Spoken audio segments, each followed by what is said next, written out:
This is Inside Indiana Business Radio for the afternoon of December 27th, 2022. I'm Alex Brown. Bloomington Mayor John Hamilton has vetoed a resolution passed by the Bloomington Common Council to establish a capital improvement board that would oversee an expansion of the Monroe Convention Center. The mayor expressed his continued desire to establish a 501c3 nonprofit to manage the expansion, saying it would offer, quote, better opportunities to amass and deploy sufficient financial resources to design and build a signature downtown facility. Last month, the Monroe County Board of Commissioners approved an ordinance to establish a CIB, but it required the support of the city council and the mayor by January 1st. The council passed the resolution giving its support earlier this month. In his veto message to council members, Hamilton said in the short term, the expansion project needs an entity that can effectively oversee design, financing, and construction. He said a CIB is inherently cumbersome and unwieldy, adding it would be unlikely to undertake the complex tasks of expansion. The mayor did note that a CIB could potentially be used for long-term operation of the convention center after the expansion is completed, but only if it was designed fairly and operated in good faith. Rolls-Royce Corporation in Indianapolis has been awarded a $75 million contract to produce engines for the U.S. Navy and Marine Corps. Rolls-Royce will make 24 engines for production aircraft as well as 4 spare engines to support the V-22 Osprey. Work will be performed in Indy and is expected to be completed in December 2023. From the number one source for Indiana business news, this is Inside Indiana Business Radio. Help us honor the unsung heroes in our healthcare community. IBJ's Healthcare Hero Awards recognize individuals and organizations who are making a significant impact on the quality of healthcare in our community. We'll celebrate these leaders at IBJ's 2023 Healthcare Hero Awards event on March 10th, 2023.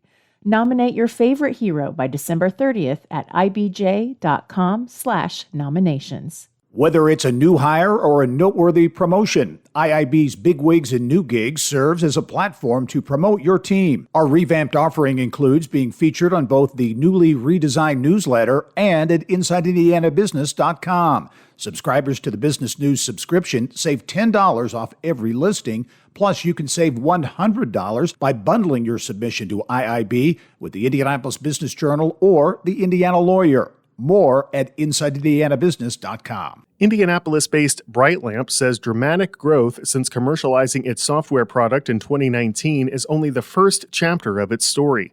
The startup created a smartphone app called Reflex, which is now expanding beyond its original purpose of diagnosing concussions. Inside Indiana business reporter Kylie Valletta has more. The Reflex app measures a person's pupillary light reflex, which is the pupil's reaction to bright light. Using the light on a smartphone, the app creates a flash of light and records 5 seconds of video, which is uploaded to a database and analyzed within seconds. Originally designed to quickly diagnose a concussion, the app is now expanding into being a general neurology tool, says Brightlamp Chief Executive Officer Curtis Sluice.